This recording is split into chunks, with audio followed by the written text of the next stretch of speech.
Hello and welcome to Rajya Sabha Television. You're watching The Big Picture with me, Frank Rajan Pereira. The Supreme Court on Tuesday directed the Kolkata Police Commissioner, Rajeev Kumar, to make himself available before the CBI and faithfully cooperate with the agency investigation of cases arising out of the Saradha and Rose Valley chit fund scam probe.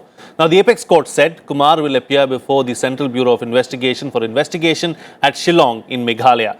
The Apex Court, however, added that no coercive steps, including arrest, will take place during the course of the investigation. A bench headed by Chief Justice of India, Ranjan Gogoi, also issued a notice to Kumar and sought his response before February 20th, the next date of hearing on the allegations by the CBI that he was tampering with electronic evidence and that the SIT headed by him provided the agency with doctored materials.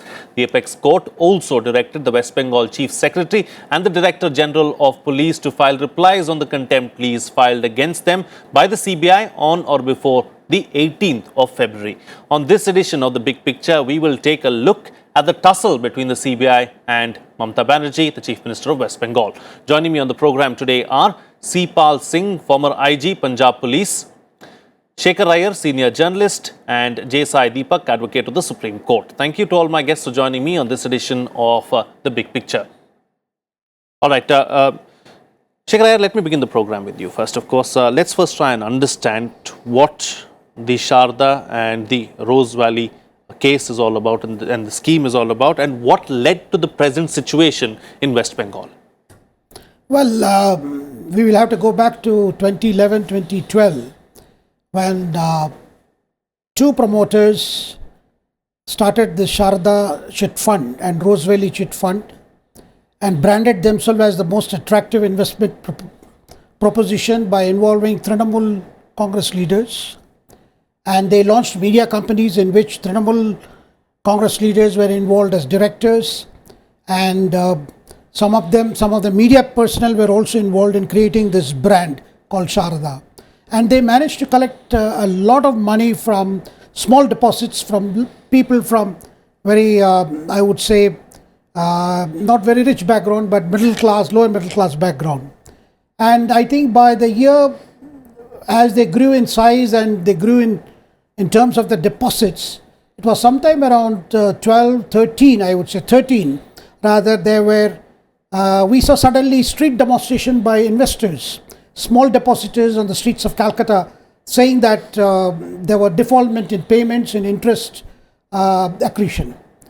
That was when the whole thing started hitting the ceiling, and we saw a lot of demand, and the Congress leader in the West Bengal Assembly, Abdul Manan, moved the Supreme Court saying that there has to be an investigation by CBI. But before then, Mamata Banerjee decided to have a special investigative team headed by Rajeev Kumar, who is presently the Kolkata Police Commissioner.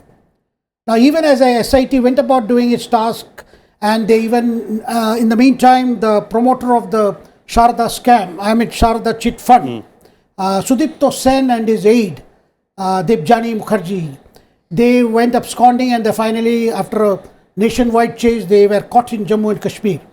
Now, SIT under Rajeev Kumar did a lot of work, seized their laptops. They got hold of a lot of documents which showed how the money was siphoned off from the depositors, and some of the money was paid to politicians, to media personnel, and these politicians included some heavyweights of Trinamool Congress Party. That was the time when Abdul Manan's petition came before Supreme Court, and it was in 2014 that Supreme Court ordered the CBI to take a look and take up the investigation.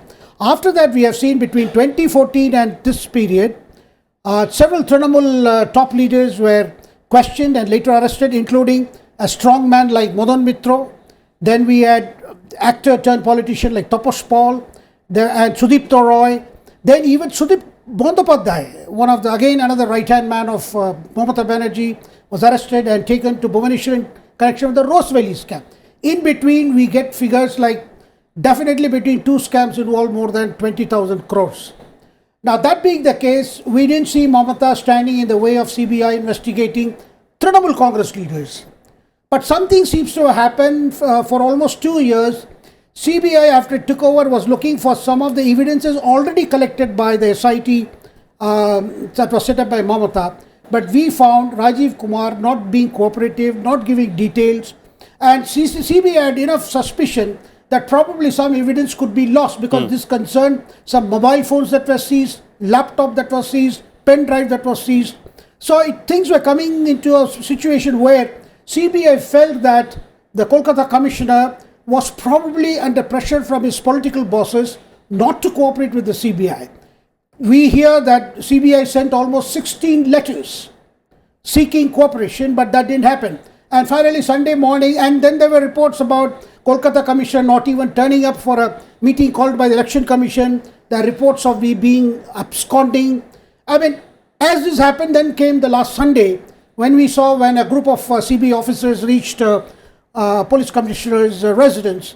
We saw Kolkata police landing up there, detaining the CBI officers, and then they even laying siege of areas where the CBI officers and their families reside. And finally, the CBI officials had to appeal to West Bengal governor and the Home Ministry, and CRPF moved in to protect the CBI officers. I think probably that was the time Mamata Banerjee announced a dharna at a central place in Calcutta called the Metro Channel. It's outside the Esplanade metro station. And we saw the drama of all other opposition leaders rushing to her side and saying that this is an attack on this.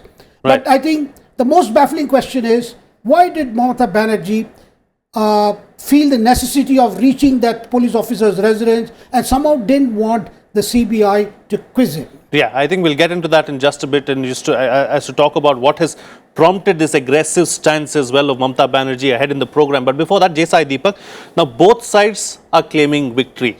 The CBI is claiming victory, the Mamata Banerjee and the West Bengal government is claiming victory. As a lawyer, how would you look at the directions of the Supreme Court? See, to the best of my understanding of the order that was passed today by the Chief Justice, Justice Deepak Gupta and Justice Sanjeev Khanna, to the extent that the court has barred the CBI from taking any coercive measures, including arrest, the other side could perhaps claim victory in that particular sense.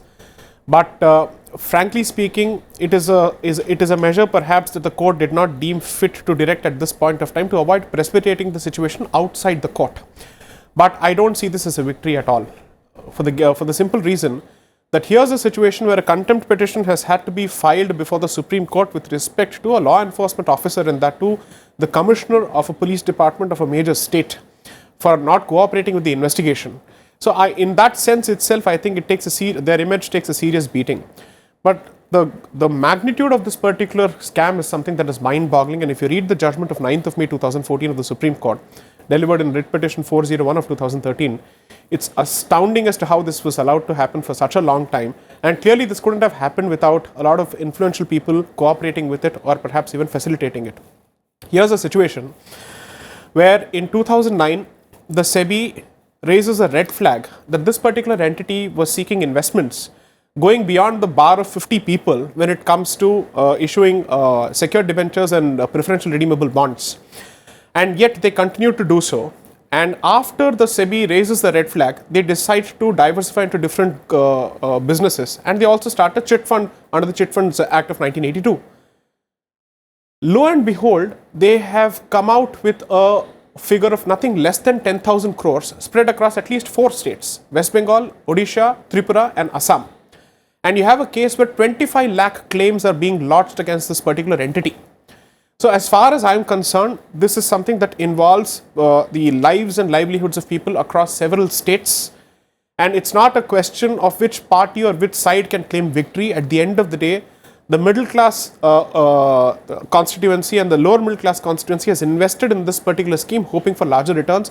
Perhaps you could blame them for being short-sighted and myopic and too trusting, but they thought that this is something that could fly for the simple reason that a lot of influential people were behind the growing of this particular brand.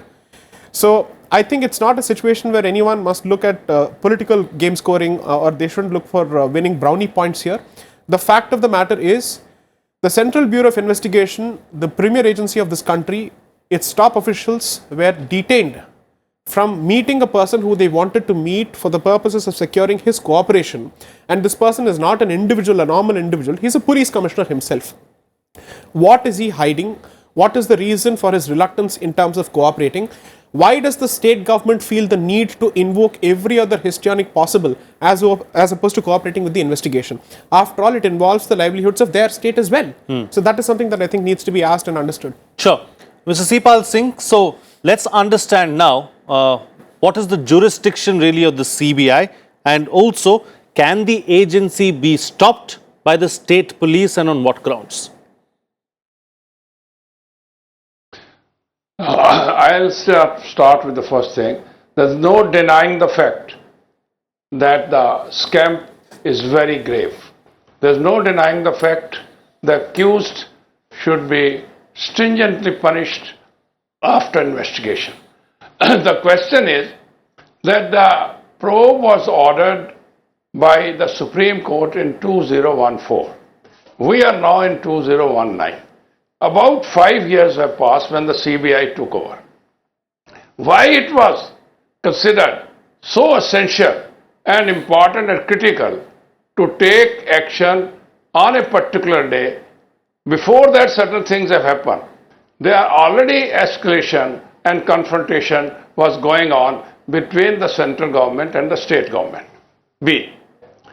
The state government had withdrawn permission for the CBI's operation in that state. I know very well that the withdrawal orders were subsequent to the registration of the case. Hence, they could have gone, because the withdrawal order were legally they could have gone, because withdrawal order of the West Bengal was subsequent to the registration of this case with the CBI. But the question is it so important that when the new CBI chief has yet to take over next day, that a day earlier, under the previous chief who was just of the rank of the same, joint director, he sends this force there. B. Even if under protocol, under procedure, you think that when you get into some other state, it is a courtesy that you inform.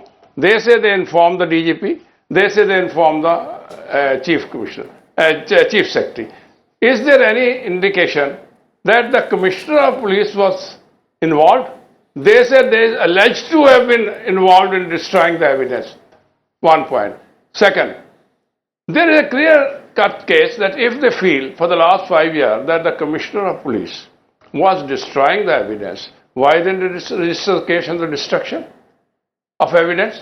And tell me, a commissioner of police who knows law very well, will he destroy the evidence and get himself involved in such a serious case which will invoke IPC 201?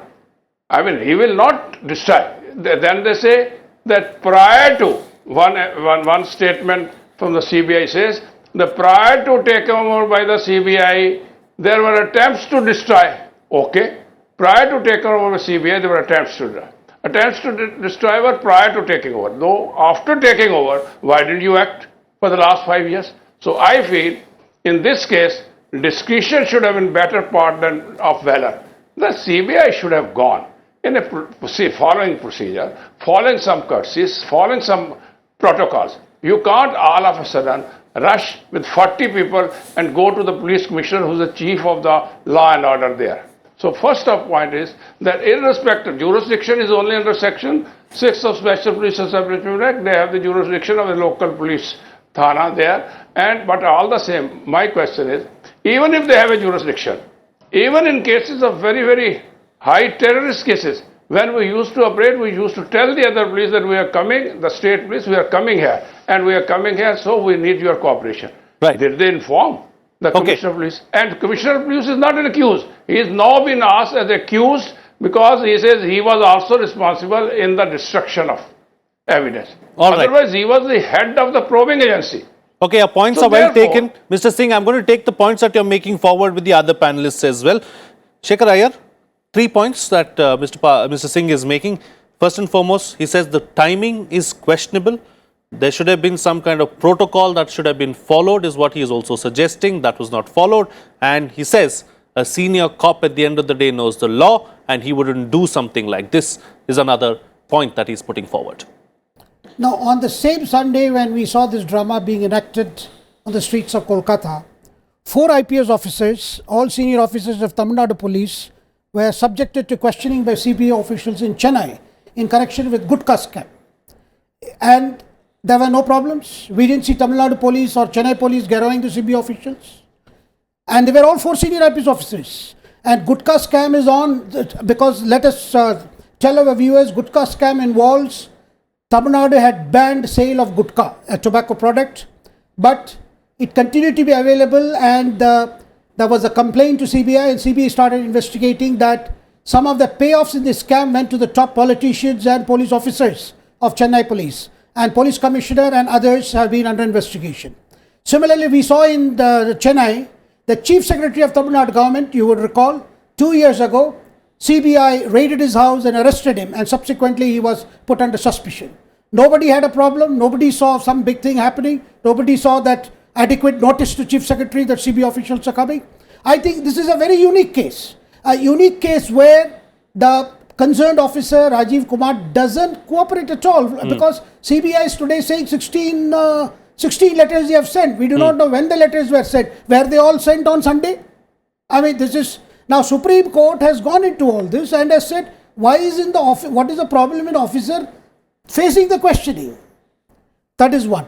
Number two, why did Mamata? You see, it is not that nothing happened in this case. So many leaders faced the inquiry. So many even went to jail. We had a case, a couple of, I would say, last year when Sudip Bandyopadhyay was arrested. No, but he's also suggesting with so much happening in the CBI, the CBI already is in a lot of mess because, the number 1 and 2 were in the media, they were fighting and so on and so forth. We all know the history of that particular issue. So probably they could have waited for a new CBI, a new chief to take over and then gone ahead with whatever they had to. Yeah, but the counter argument could be that this is an ongoing investigation. Already there is nothing waiting for a new CBI director to do.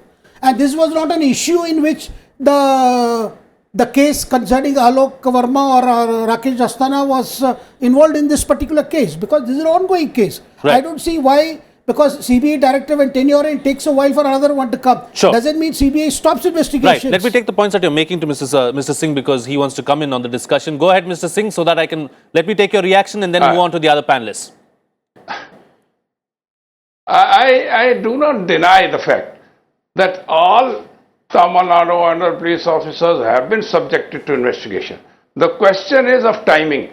The question is judging what was being said. A few months ago, the West Bengal government withdrew the order that it will not be operative here. CBI will not operate. Although I have already said that this was post-registration of case, has their jurisdiction. But what was the intention?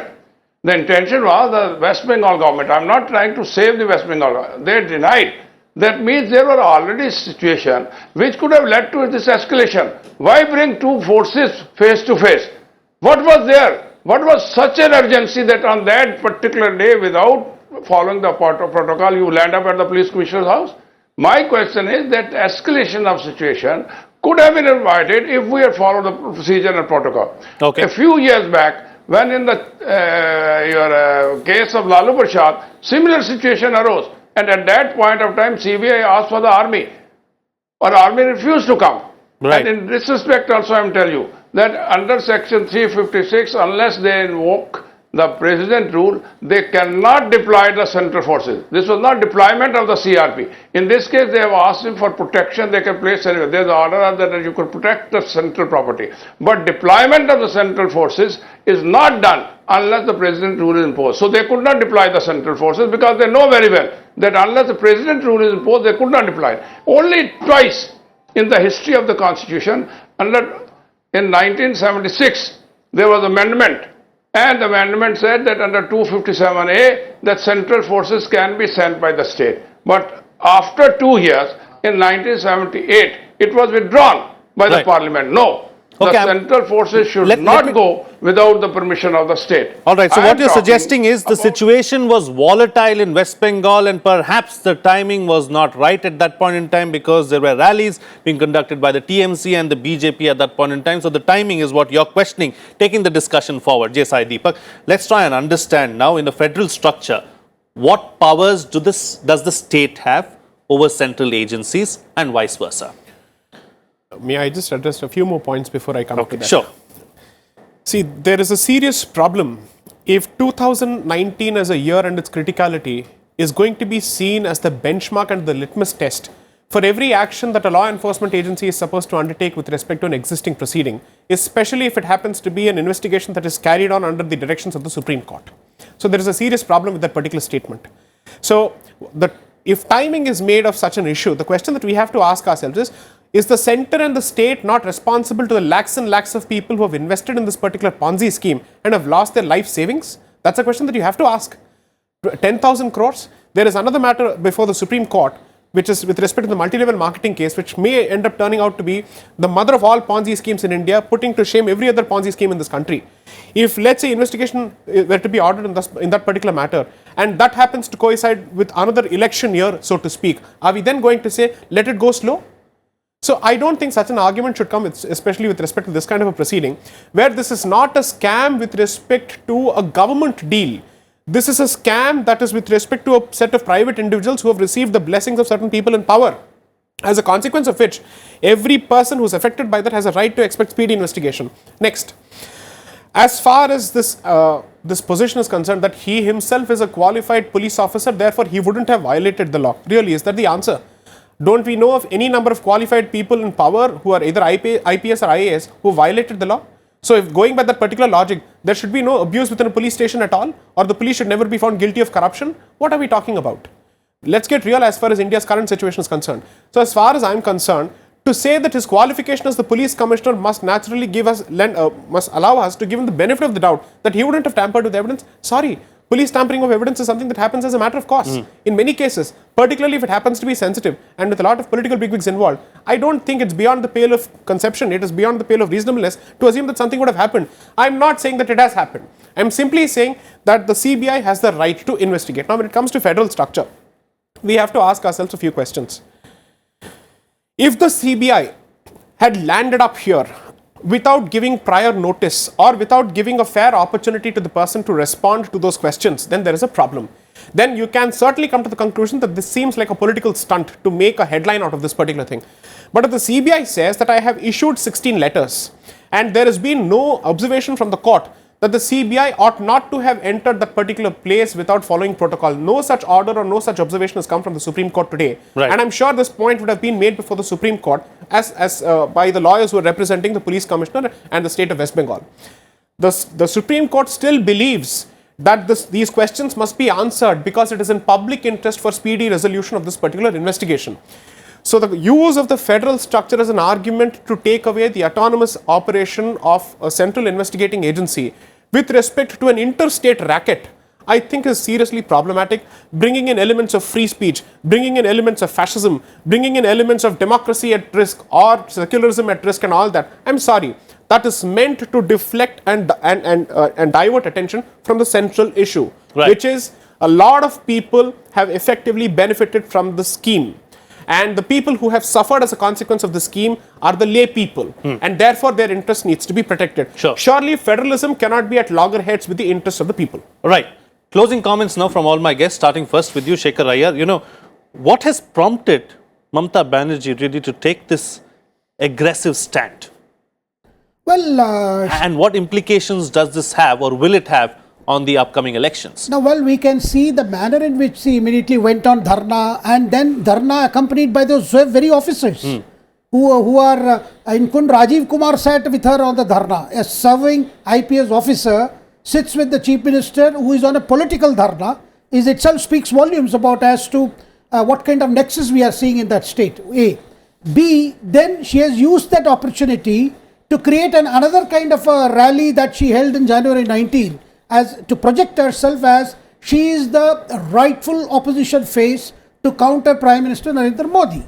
And we have seen all the opposition leaders landing up there and giving that boost. Obviously, Mamata wants to hype this situation, and one cannot but conclude this whole dharna, the drama was all enacted to get that attention and sympathy just before election and show even to other opposition leaders that she is the one who is doing the real battle against Modi and not even they. And incidentally, the Congress party, within the party, even as Rahul Gandhi has expressed support for this situation, we have seen strong ground level leaders like Adhir Ranjan Chaudhary criticizing Mamata, saying that look, and the whole thing that is happening is, many leaders have pointed out in Bengal, the way the Panchayat election was conducted, where the opposition was completely muzzled and TMC goons were set upon.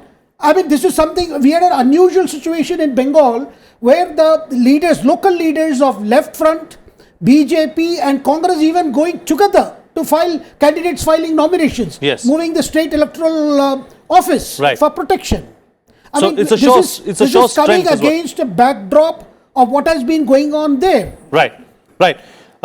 Mr. Singh, so what's likely to happen really, as far as this whole situation in West Bengal is concerned? What's the way out?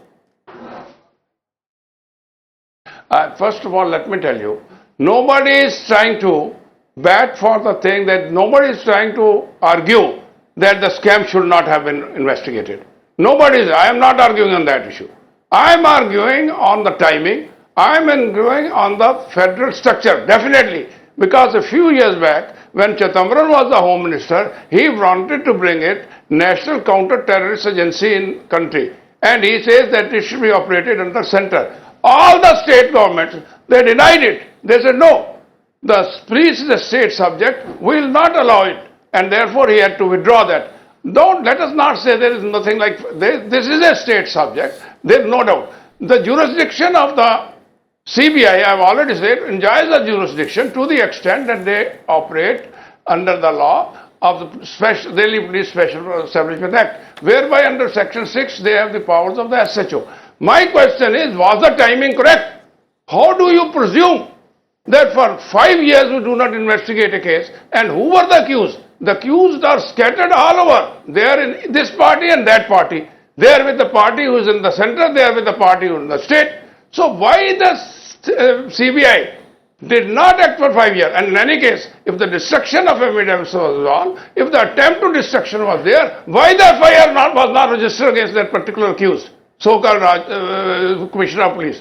Obviously, there was a dilly-dally. There was lackadaisical approach for last about 5 years. And all of a sudden, one fine morning, you go and land up at the police commissioner. I certainly feel that involves certainly certain defiance of protocol, procedure. Sure. Okay. As far as dharna is concerned, nobody is in favor of that. Such a thing should not have happened. Okay, I definitely agree. Dharna should not And now happen. what Chief the Minister should Supreme not sit Court on said? dharnas, is what you're suggesting, Mr. Singh. Sorry to interrupt you that way, but I've got to take in one final comment from J. Sai Deepak.